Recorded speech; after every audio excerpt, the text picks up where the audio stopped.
à tous. On attend encore 2 ou 3 minutes maximum avant de démarrer afin que les retardataires puissent nous rejoindre. À tout de suite.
Voilà, merci de votre patience. Donc là, nous allons pouvoir démarrer. Donc bonjour, donc mon nom est Nicolas Renard, je suis avant-vente chez Seclude IT.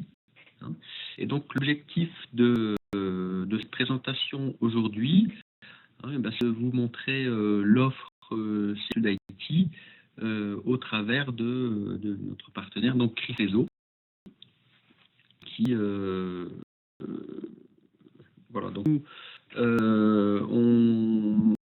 on propose donc de la sécurité dans le sens où on fait de la prévention, et on va le voir comment. Notamment, cette prévention, elle est faite de façon automatisée en continu, et l'objectif, c'est de connaître de connaître ces cyber-risques et de pouvoir y remédier avant que ceux-ci soient exploités de façon malveillante. Sur la société Security, donc Security est un éditeur de logiciels français qui aide justement les entreprises, les hébergeurs, les infogéreurs, toute personne finalement en charge de systèmes d'information à sécuriser en fait ces environnements.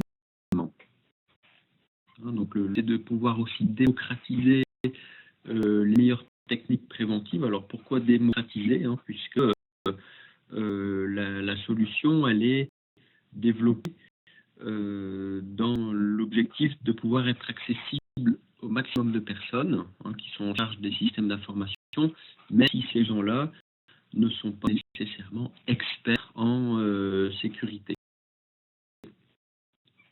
Ensuite, Security est aussi reconnu dans l'industrie, puisque Security a pu créer des partenariats avec les acteurs majeurs du cloud,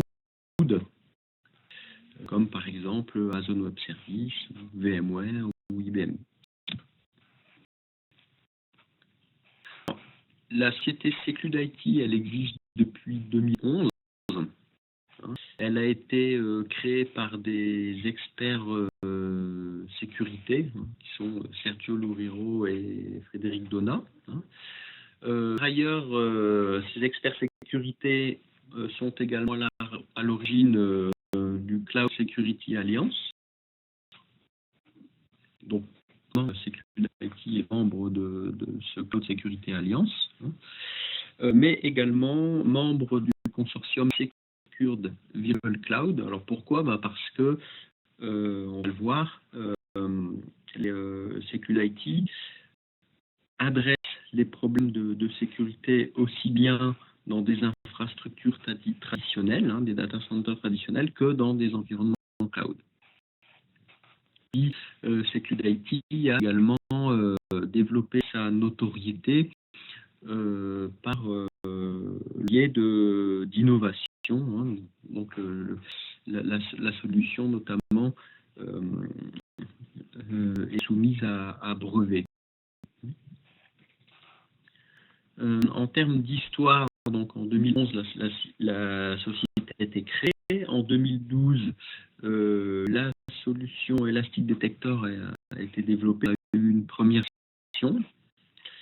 En 2015, on a commencé à développer des partenariats et à lever des fonds et donc à pouvoir faire croître la société, notamment en termes de ressources, hein, puisque depuis 2016, Security, c'est environ une quinzaine de personnes, dont 80% de R&D. Donc c'est une société qui est française, avec un siège social à Sophia Antipolis. Donc au cours de ces années de développement de la société, les innovations du produit ont permis de décrocher un tas de prix. Et aujourd'hui, on va dire quelques belles références, hein, comme Amous ou Micromania, par exemple, qui font confiance. On a développé également pas mal de partenariats. Alors donc des partenariats technologiques. Alors pourquoi? Eh bien parce que vous verrez que la solution est capable de s'adapter aux spécificités des différents environnements. Des partenaires de type service, des gens qui travaillent avec nous dans le but d'offrir des services à leurs clients en utilisant notre solution, et puis des distributeurs et intégrateurs, et parmi ci, vous connaissez donc Chris Réseau. Alors, pourquoi développer des solutions qui font de la mention en termes de sécurité? Eh bien, parce que tout simplement, la cybermenace est une réalité. Certaines statistiques disent que lorsqu'on se fait attaquer, en moyenne, coûte 700 000 € par société. Alors, c'est une moyenne, c'est-à-dire qu'on ne peut pas non plus comparer une petite PME d'un grand groupe du CAC 40, mais dans la moyenne, il y a quand même un risque de perdre gros, de négligence en termes de sécurité, et donc forcément, il faut faire de la prévention. D'autant plus qu'en 2016, on a encore une augmentation des attaques connues et déclarées de 51% par rapport à l'année d'avant. Voilà. Et quand c'est qu'il y a 53% des attaques qui réussissent à cause de vulnérabilité, eh bien, ça vaut peut-être le coup de mettre en place des solutions qui évitent justement ces vulnérabilités. Le marché de la sécurité, il évolue pas mal depuis les années 2000, puisque si rétrospectivement on regarde un peu ce qui s'est passé, en 2000 on a commencé à sécuriser les données en implémentant des systèmes de sauvegarde systématique. Et puis vers 2010, on a plus été dans la sauvegarde, l'antivirus et le firewall systématique. Donc c'est ce qu'on avait les systèmes d'information de façon récurrente et généralisée. Et aujourd'hui, eh bien, nous on estime que on attaque un nouveau marché quelque part, puisque les systèmes de sauvegarde évoluent et les gens font pas mal de renouvellement sur des systèmes qui sont plus performants. Pour les firewalls, c'est pareil, hein, on a de plus en plus d'intelligence dans les firewalls, et également quelque chose qui devient incontournable, qui est la détection systématique des vulnérabilités. Donc ces vulnérabilités, c'est quelque chose qui peut paraître compliqué, pour cette raison qu'il est important de se munir de solutions qui simplifient la vie, hein, puisque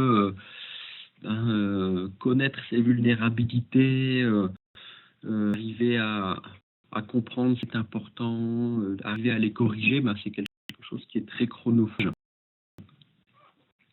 Ensuite, on a des environnements qui sont de plus en plus complexes, hein, notamment avec la virtualisation, le cloud, etc. On peut avoir des environnements hybrides où des gens hébergent une partie de leur IT par eux-mêmes, qu'ensuite ils ont migré une autre partie vers le cloud.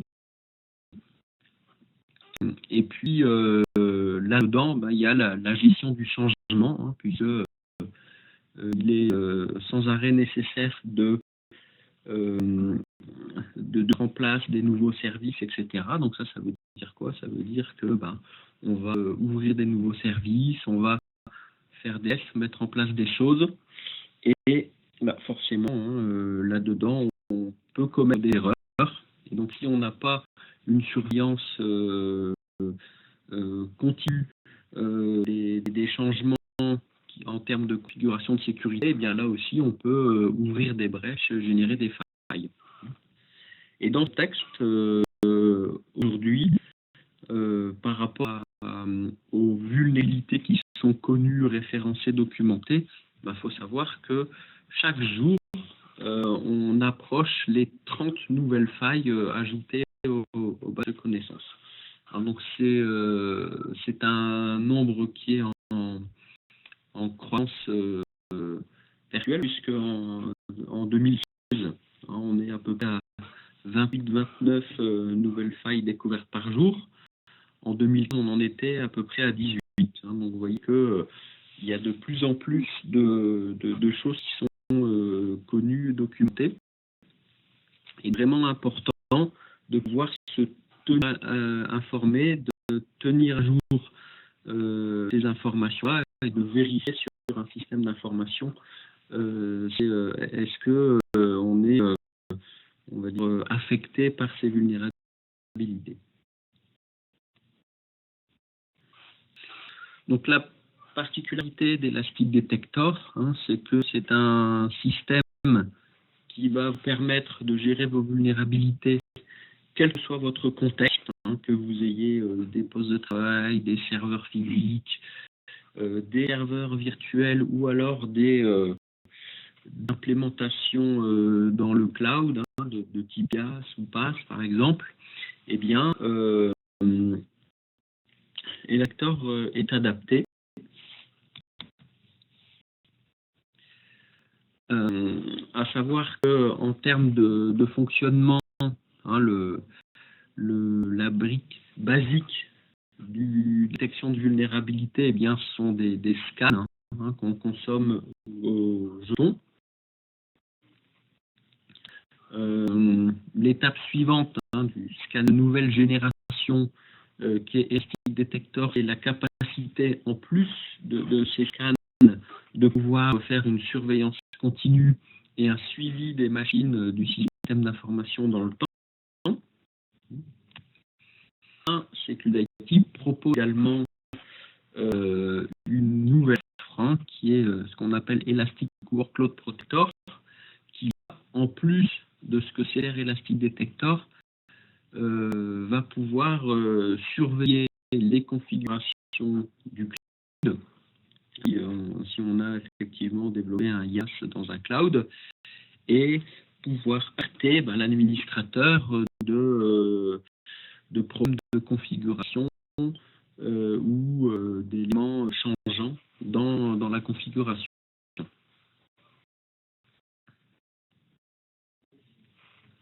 en résumé, hein, qu'est-ce que vous apporte Elastic Detector? Eh bien, déjà, ça vous permet de recenser automatiquement donc un inventaire en temps réel. Alors, qu'est-ce que ça veut dire? Ça veut dire que grâce à un système de connecteurs qui fonctionne avec tout type de technologie d'hébergement, eh bien, la solution, elle va connaître en permanence la liste de machines présentes et leur état. Ça signifie que si vous rajoutez des machines, ces machines elles vont être automatiquement prises en compte par Elastic Detector. Si vous en supprimez, elles vont disparaître. Ensuite, Elastic Detector vérifie en continu l'état d'exposition aux cyberattaques. À savoir capable de tout automatiser de façon à pouvoir se concentrer uniquement sur les résultats. Et en plus, ce système de surveillance continue permet de générer donc des alertes lorsque, par exemple, un nouveau port s'ouvre sur une machine ou lorsque on détecte des failles de sécurité assez basiques, comme par exemple un certificat SSL dont l'acchiffrement serait trop faible ou ce genre de choses. Elle vous permet aussi de corriger les failles et de générer du coup des feuilles de route pour les personnes concernées. En effet, la solution a la capacité de faire le tri dans les vulnérabilités de façon à ce que les personnes qui reçoivent des tâches à effectuer dans le but donc, de corriger les problèmes reçoivent finalement uniquement des tâches qui les concernent. Et on va voir comment dans la démonstration du produit. Enfin, ça vous permet d'optimiser les coûts d'exploitation. Pourquoi? Eh bien parce que tous les systèmes de tri qui sont mis en place dans la solution permettent de réduire le temps de rémédiation. Tout ce qui est surveillance en continu, etc., eh bien, ça permet d'éviter les erreurs humaines, puisque lorsqu'elles sont détectées automatiquement, vous êtes averti, donc vous pouvez rectifier le tir. Elles permettent également la conformité. On verra dans la solution, il y a des indicateurs de risque qui permettent de montrer où on en est et également de communiquer avec les gens qui sont soucieux de connaître l'exposition de leur système d'information à la cybermenace sans qu'il soit nécessaire que ceux-là soient des informaticiens ou des experts sécurité. Ensuite, ça permet donc de justifier forcément la facturation. Donc d'innovation et de fonctionnalité dans la solution. Qu'est-ce qu'on a dans la solution? Bon, on a la partie auto-découverte. Donc ça, c'est cette partie qui permet à tout moment de connaître l'ensemble des machines du système d'information. C'est certain de ne pas oublier de machines. Les autotests, ça c'est le principe donc, de la surveillance continue qui génère des alertes au fur et à mesure que des problèmes de configuration sont découverts. C'est une solution qui fonctionne sans agent, ce qui signifie que on n'a finalement rien à déployer sur les machines que l'on souhaite surveiller. Également le clonage, c'est-à-dire qu'environnement virtuel, la solution est capable de faire des scans de vulnérabilité sans perturbation ni risque. Alors qu'est-ce que ça signifie? Ça signifie que en environnement virtuel, plutôt que de scanner directement la machine de production, eh bien on crée un clone de cette machine au vol, qui permet du coup de scanner la machine sans la perturber.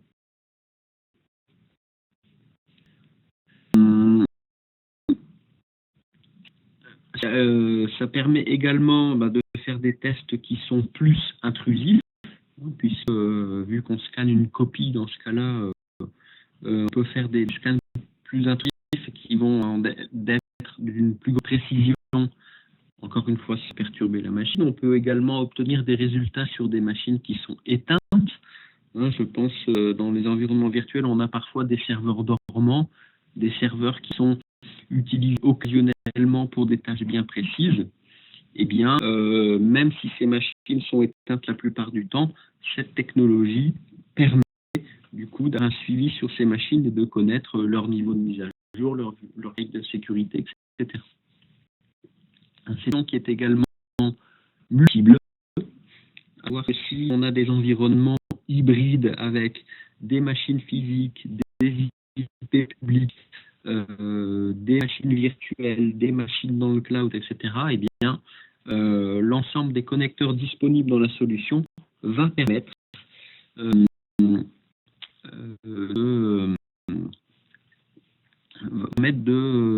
rassembler tout ça dans la solution pour un suivi, on va dire, homogène.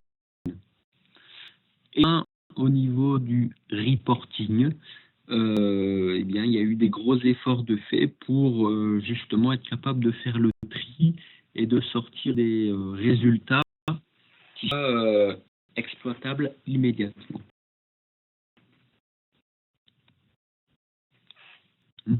Donc, dans le principe de la sélection, on a cette auto-découverte, cette utilisation avec la capacité de programmer l'ensemble des tâches et du coup, ça permet d'éviter les erreurs et d'éviter d'oublier des machines. Donc, la solution, elle répond aussi à l'agilité du cloud, puisque on fournit des connecteurs en fonction des technologies d'hébergement que l'on a. On vous a parlé du clonage, donc le principe, effectivement, ça va être de faire une copie de machine. Et le but, c'est de faire l'analyse de cette copie pour éviter tout impact sur la production. Également de faire des tests plus intrusifs pour éviter les faux positifs et de détecter plus de problèmes.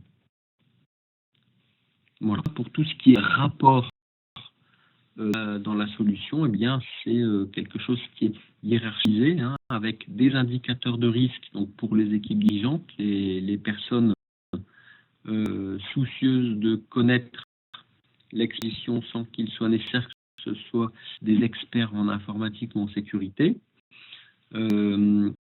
Ensuite, des tris un deuxième niveau de rapport avec des tris de vulnérabilité par métier de l'IT afin de voir les métiers posés, donc du coup savoir immédiatement qui peut être capable de remédier à ces problèmes. Et deuxième niveau de rapport qui tient notamment des feuilles de route, qui sont donc des listes de vulnérabilités triées en fonction des personnes à qui on adresse, avec pour chaque problème une solution. Donc ici, on a quelques exemples qu'on va voir de toute façon dans la solution. Donc ici, indicateurs de risque qui sont faits en fonction des bonnes pratiques, par exemple les bonnes pratiques de l'ANSSI, ou encore le WASP Top 10 pour montrer les risques par rapport aux 10 types d'attaques les plus répandus sur les sites web, ou encore par rapport à la conformité PCI DSS.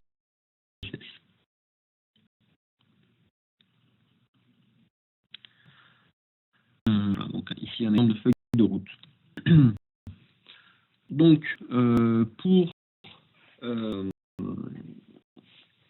retenir finalement de la solution, c'est qu'on est aujourd'hui sur un marché qui pendant longtemps était, on va dire, sur ce genre de solution. Oui, c'est intéressant. Aujourd'hui, on est en train d'aller vers l'absolument nécessaire. Parce que, typiquement, avec notamment la nouvelle réglementation européenne en termes de protection des données, qui seront, on va dire, effectives et punitives à partir de mai 2018, et bien, ça va devenir de plus en plus compliqué des vulnérabilités qui sont connues et documentées partout. Donc, ça veut dire qu'on tend vraiment vers l'absolument nécessaire de connaître ces failles et de pouvoir les corriger.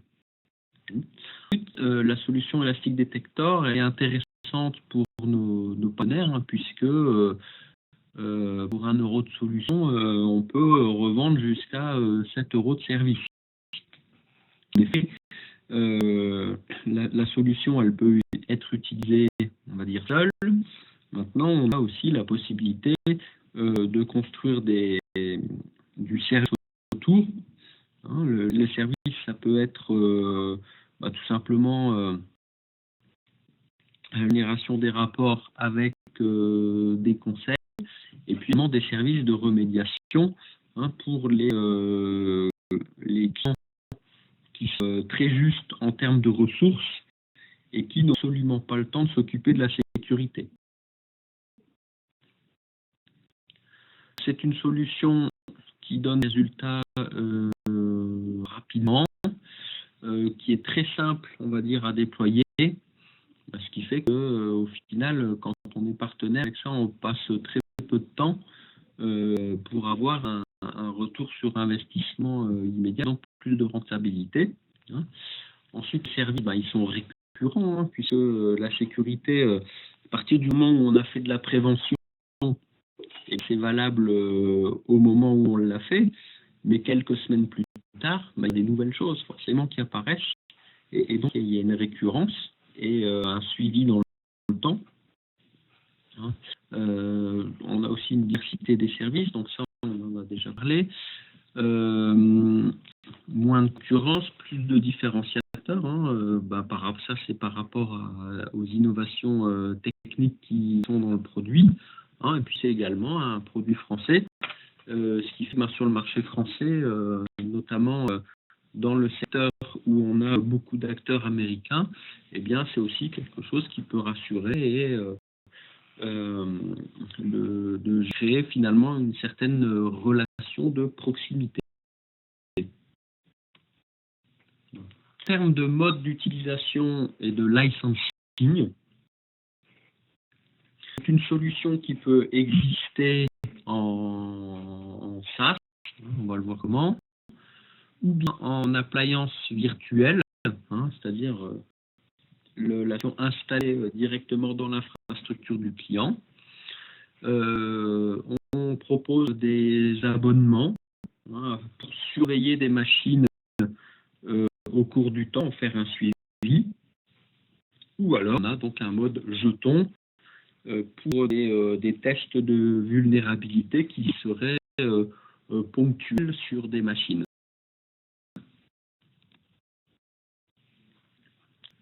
Donc la solution qui est donc présentée et proposée aujourd'hui, c'est une solution qui est très flexible, ce qui permet finalement d'adresser un tas de scénarios différents.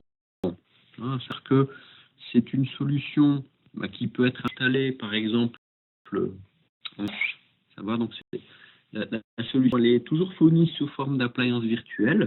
Maintenant, on peut très bien créer son SaaS ou alors utiliser le SaaS de Security, ou alors installer la solution chez des clients, même si leur topologie réseau est complexe.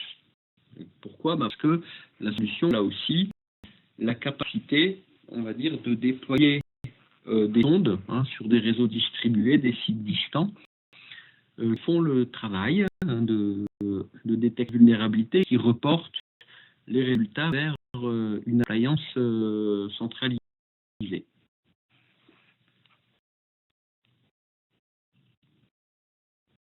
Donc ici quelques témoignages de clients. Et puis ensuite, ce qu'on peut vous proposer, hein, si vous êtes intéressé, eh bien, c'est de tester la solution.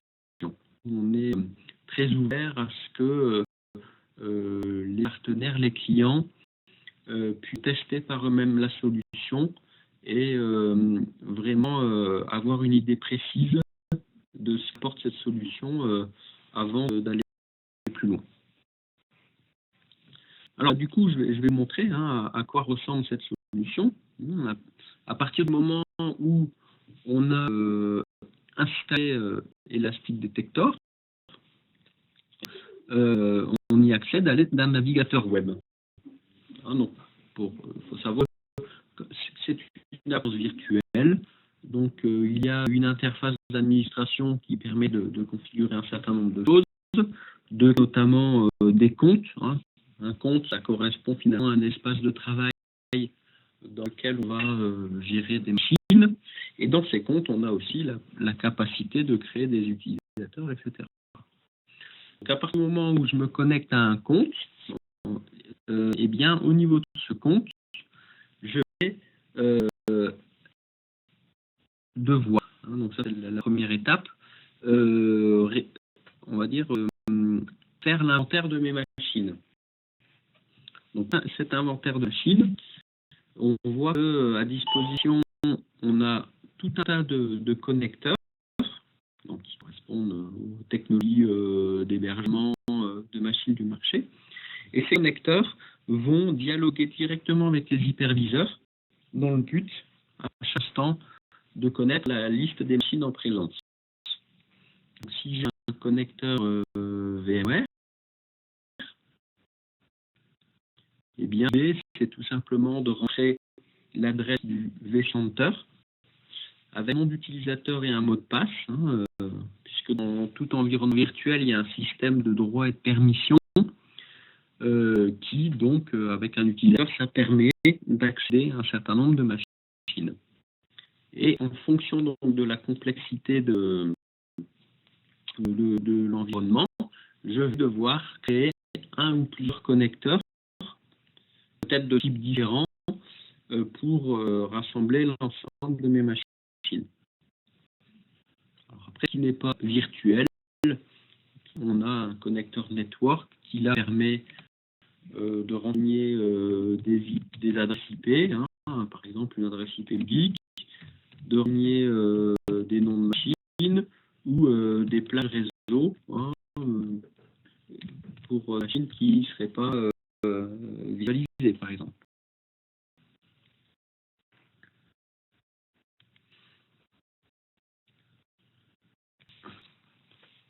Donc, dès que les connecteurs ont été créés, on obtient dans l'interface graphique la liste de toutes les machines qui ont été détectées.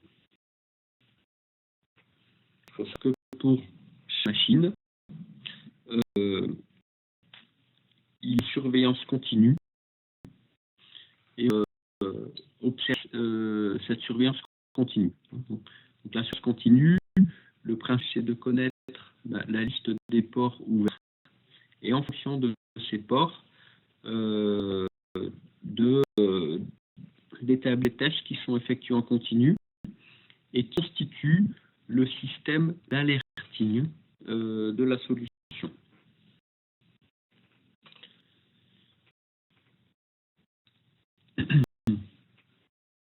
Cette surveillance, on a la capacité de lancer des scans, des véritables scans de vulnérabilité approfondis. Alors, soit sur scan ou bien clone scan, vous vous rappelez, avec la technologie du clonage sans perturbation ni risque. Simplement, la solution, elle est conçue. On va pouvoir tout automatiser et du coup, n'a qu'à se concentrer sur les résultats, puisque les scans, on peut les programmer. Alors, l'idée de choisir l'heure date du prochain scan. Et à partir de là, on peut lui mettre une récurrence. Si on met une récurrence, eh bien, on choisit un intervalle de temps auquel le scan va se reproduire. Et de cette façon-là, les scans se déclenchent régulièrement et génèrent des résultats automatiquement. Vous y retrouvez dans cette programmation, vous disposition un planning de charge dans lequel vous voyez tout ce qui a été programmé. Ce planning de charge vous permet aussi de reprogrammer juste en utilisant finalement les scans dans le calendrier.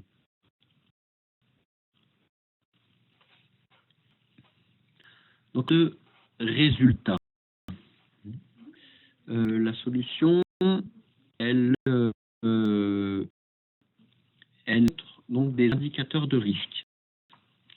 Indicateurs de risque, on voit déjà comment ils évoluent au cours du temps et en sont propres à un périmètre de machine. En solution, il existe également un système de tag. Ce système de tag, eh bien, il permet finalement de regrouper des machines par tag. Donc, choisis un tag en particulier, eh bien, les acteurs de risque vont concerner une zone de machine.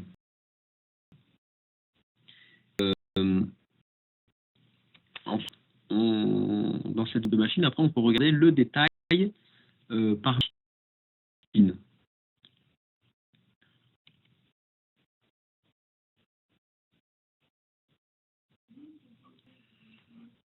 Par exemple, ces indicateurs de l'ANSI, qui sont des indicateurs issus du guide d'hygiène informatique, eh bien, on peut voir où situe le risque. Donc, est-ce que sur cette machine, on risque des attaques plutôt sur les contrôles d'accès? Il y a un risque sur l'intégrité des données? Est-ce qu'on a détecté des malwares? Est-ce que le risque est lié à des mises à jour ou des non-mises à jour de logiciels? Et est-ce qu'on a un risque de déni de service sur la machine? D'autres indicateurs, par exemple pour les sites web, le WASP Top 10, donc les 10 types d'attaques les plus répandues sur les sites web, là aussi on a les indicateurs de risque qui nous informent de cela. Enfin, on peut savoir aussi si, d'un point de vue vulnérabilité des systèmes et des applications, est-ce que on est conforme à la norme PCI DSS. Ces indicateurs de risque sont essentiellement des outils de communication pour pouvoir montrer où on en est et comment les choses évoluent. Dans la solution, on va avoir des résultats qui vont être un peu plus techniques et qui vont permettre aux gens donc en charge du système d'information d'opérer des corrections. Donc à l'écran, c'est l'ensemble des scans qui ont été réalisés.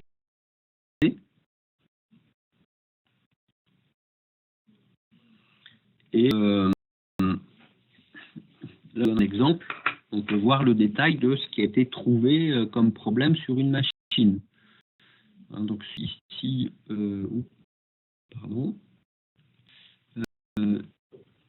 ici, on est en face d'une machine Windows. Donc sur une machine Windows, on va trouver des vulnérabilités qui sont liées à des bulletins Microsoft. Donc on voit le numéro de bulletin dans là. Et en termes de solution, on nous indique un lien de téléchargement vers un patch de sécurité. Puisqu'en général, les bulletins Microsoft, on les corrige par des patchs de sécurité. Mais pas seulement, puisque la solution est capable aussi de trouver des failles qu'on ne corrige pas par un patch, mais par un changement de configuration. Par exemple, pour Windows, on indique que dans la stratégie de sécurité locale, il faut changer la valeur d'un paramètre.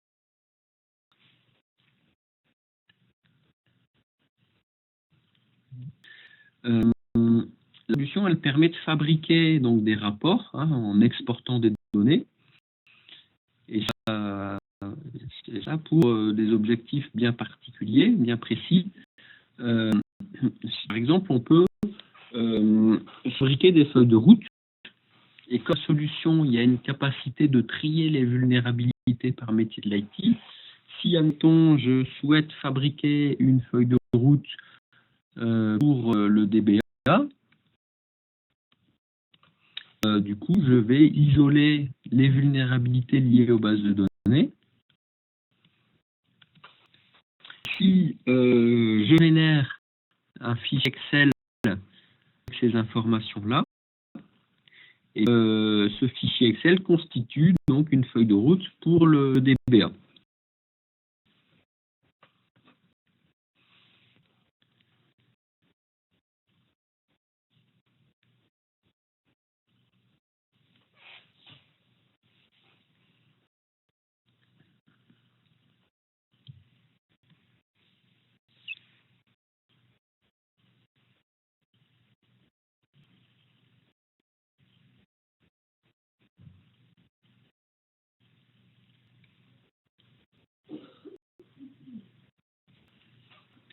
Voilà l'exemple.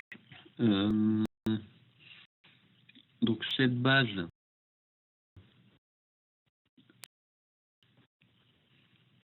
eh bien, problème détecté, on a une solution. Après, ça peut être des simples, comme par exemple le mot de passe de l'utilisateur par défaut qui est resté vierge, forcément il faut mettre un mot de passe. On a des problèmes d'élévation de privilèges ou de déni de service. Donc là, on nous dit qu'il faut mettre à jour la base de données.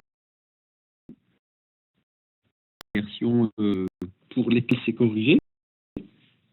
Ensuite, dans ces feuilles de route, on a également des enregistrements en vert qui ne sont pas des vulnérabilités mais des informations.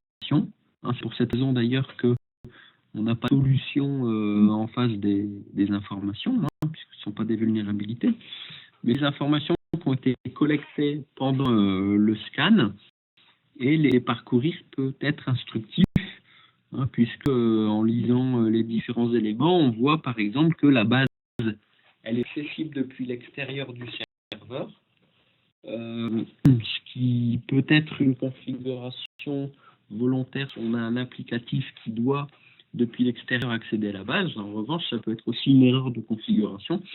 Donc le fait de regarder les informations, ça permet de comprendre ce qui se passe et de pouvoir éventuellement faire des changements de config.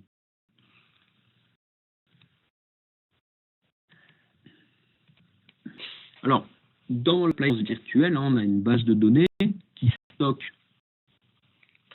toutes les vulnérabilités détectées. Donc la solution, elle permet également d'en exploiter l'historique. Donc on exploite l'historique, par exemple, en fonction des vulnérabilités qu'on a trouvées. Si on regarde la loupe pour une vulnérabilité, ce qui se passe, eh bien, on va savoir quand trouvé pour la première fois, combien de sont concernés, comment ça évolue au cours du temps, etc.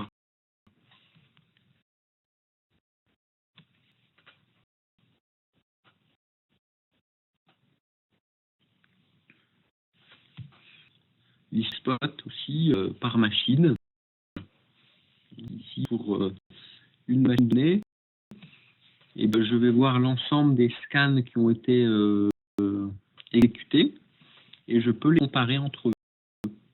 Donc, je prends ici deux scans et je relance entre ces deux scans.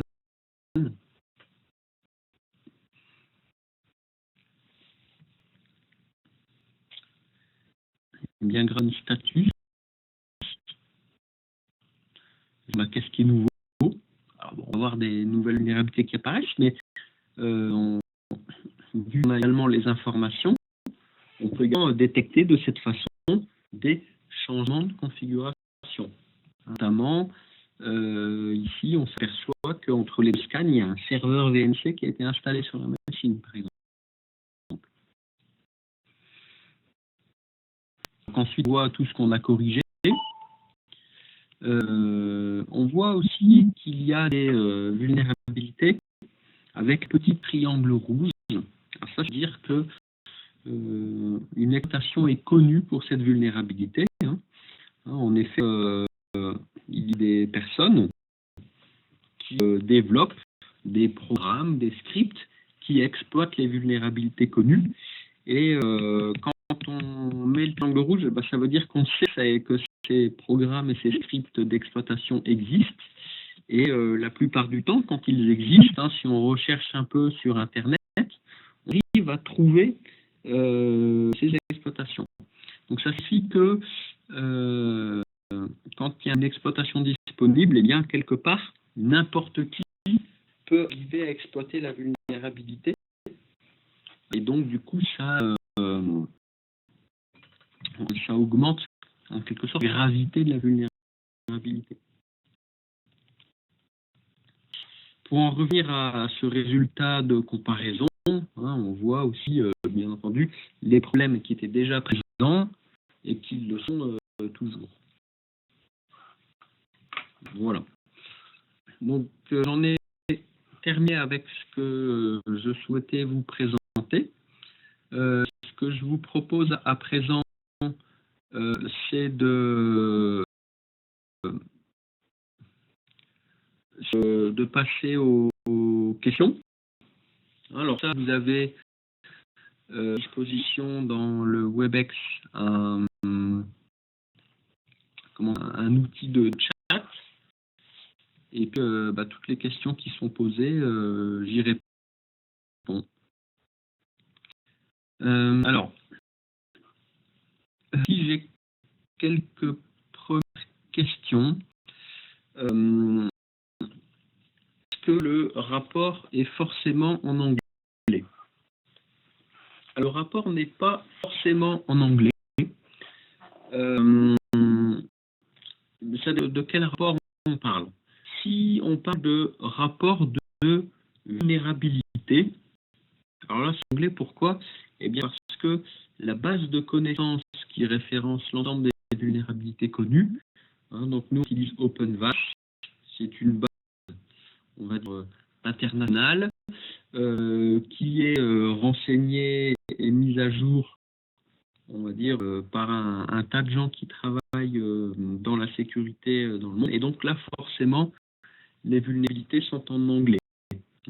En revanche, dans la solution, on propose certains éléments de rapport en français. Par exemple, au niveau des indicateurs, on a la possibilité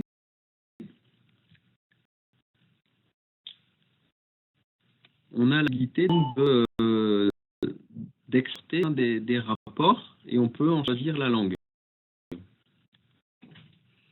Je choisis le français et que j'exporte les indicateurs de risque liés à l'ANSSI.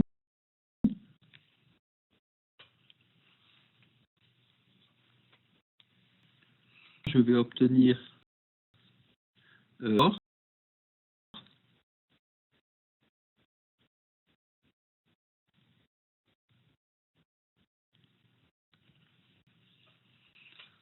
lequel les indicateurs ils seront en français.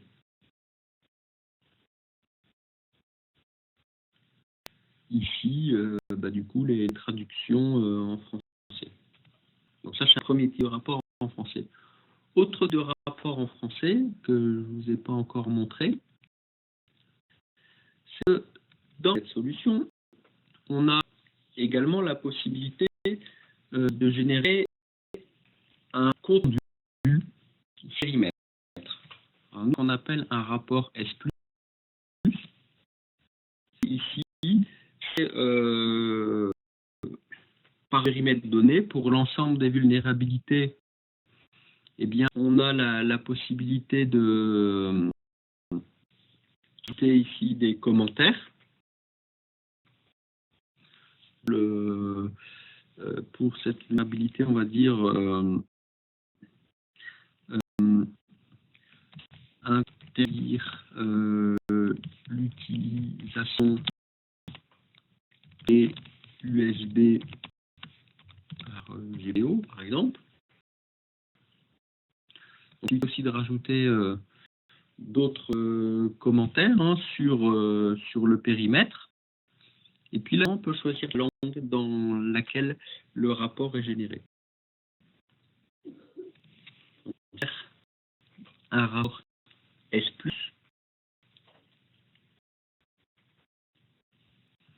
dans la langue choisie, un compte rendu sur les périmètres.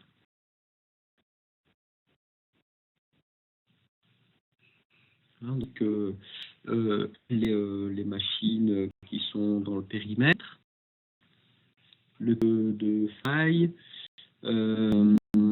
appris par, encore une fois, par métier de l'IT en quelque sorte,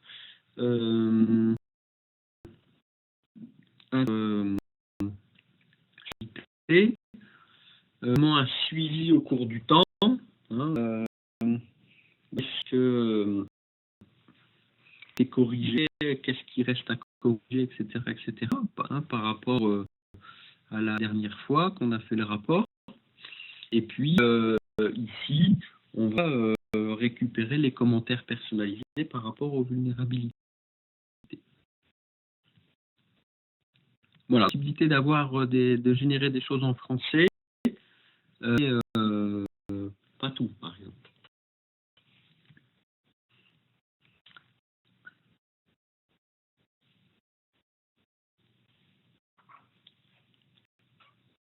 Alors, j'ai une autre question.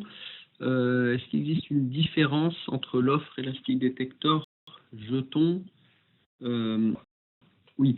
Au niveau de l'offre, la solution, elle permet de combiner à la fois des jetons ou une surveillance continue. C'est-à-dire ici, dans ce que je vous ai montré dans la solution,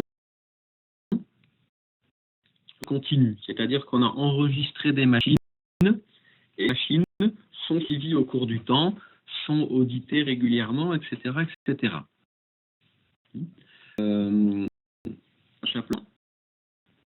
Dans le virtuel, la possibilité de créer des comptes auditeurs.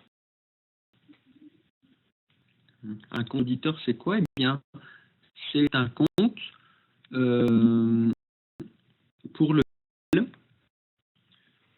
on va juste pouvoir utiliser des jetons.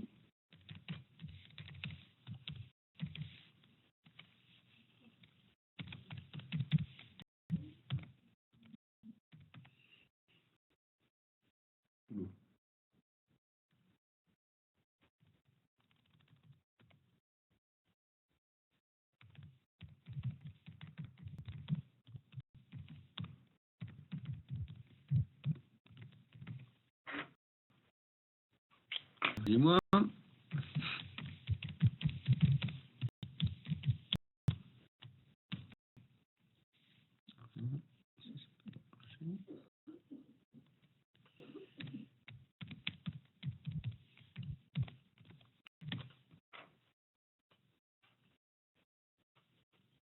Voilà. Dans la même expérience, si j'ai à la fois un abonnement pour un certain nombre de machines et puis également des jetons, donc, pour pouvoir faire de la consommation au scan, bien, du coup, je peux créer, par exemple, un compte dans la qui va me permettre de consommer ces jetons. Donc, pour consommer les jetons, je peux entrer, si j'entre une IP et que je scanne, eh bien, ça va générer un résultat par rapport à cette IP. Je peux aussi faire du scan de masse en utilisant par exemple un fichier CSV dans lequel j'aurais renseigné tout un tas d'adresses et du coup, le fait de l'importer, la solution, elle va planifier tous ces scans et puis les lancer jusqu'à l'épuisement. Quand on a de jetons, on va retrouver les mêmes types de résultats de surveillance continue, puisqu'on aura les indicateurs de risque par rapport aux machines qui ont été auditées, et puis également l'erreur de scan. Sachant que la différence, c'est que dans le mode jeton, et les rapports sont, on va dire, indépendants les uns des autres. C'est-à-dire que si on scanne plusieurs fois une même machine, et puis il n'y aura pas de relation entre les différents résultats. C'est le contraire de ce qu'on peut faire quand on est en mode de surveillance continue.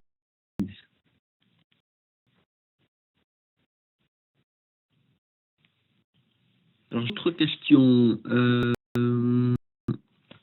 Par rapport au jeton, si un revendeur en achète 100, c'est-à-dire qu'il peut utiliser un jeton chez un client, 2 autres chez un autre client. Alors c'est une bonne question. Le revendeur, il peut y avoir plusieurs modèles. À un moment donné, le revendeur déclare ses clients, et donc du coup, nous fournir des licences, alors que ce soit jeton ou surveillance continue par rapport à ces clients-là. Et du coup, ça signifie que ces clients-là ont installé leur propre appliance virtuelle, et donc nous, les licences qu'on va fournir vont installer chez ces clients afin qu'ils puissent utiliser. Maintenant, un autre modèle qu'on peut avoir également, il ne faut pas oublier qu'avec l'appliance virtuelle, on peut aussi construire un SaaS et donc avoir plusieurs clients pour l'appliance virtuelle qui serait pilotée par le revendeur. Alors, comment ça fonctionne le système de licence? Eh bien, lorsqu'on est revendeur et qu'on dit, par exemple, le mode en se disant, moi, je monte mon SaaS et puis j'audite ou j'attribue des licences à mes clients, et bien dans ça, effectivement, le revendeur du coup peut acheter finalement des licences de façon globale. Bon, après, on peut augmenter le nombre également au fur et à mesure que le temps s'écoule et des besoins et des nouveaux besoins qui surviennent. Et le revendeur, lui, il va pouvoir, avec l'interface administrateur, gérer des comptes. Savoir qu'il va pouvoir créer des comptes pour ces différents clients, dire sont des comptes monitoring, des comptes auditeurs, et puis ensuite, pour chaque compte qu'il crée, il peut créer plusieurs utilisateurs si jamais le client en question a plusieurs utilisateurs qui utilisent la solution. Et ensuite, il y a un système de gestion de licence dans ce mode-là, justement, d'attribuer un nombre de licences, on va dire, aux clients. Ça veut dire quoi? Ça veut dire que pour le revendeur, lui, peut acheter à un moment donné un certain nombre de licences qu'il va, donc pour KISS Réseau ou Security, dans ça, on a un seul client, c'est le revendeur. Et puis le revendeur, lui, il va gérer ses licences comme il le souhaite, comme il l'entend, en attribuant à ses clients.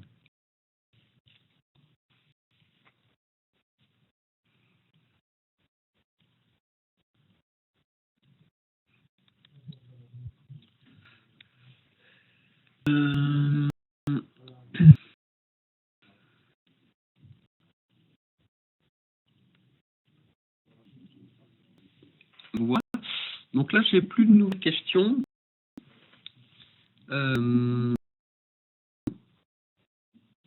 Est-ce que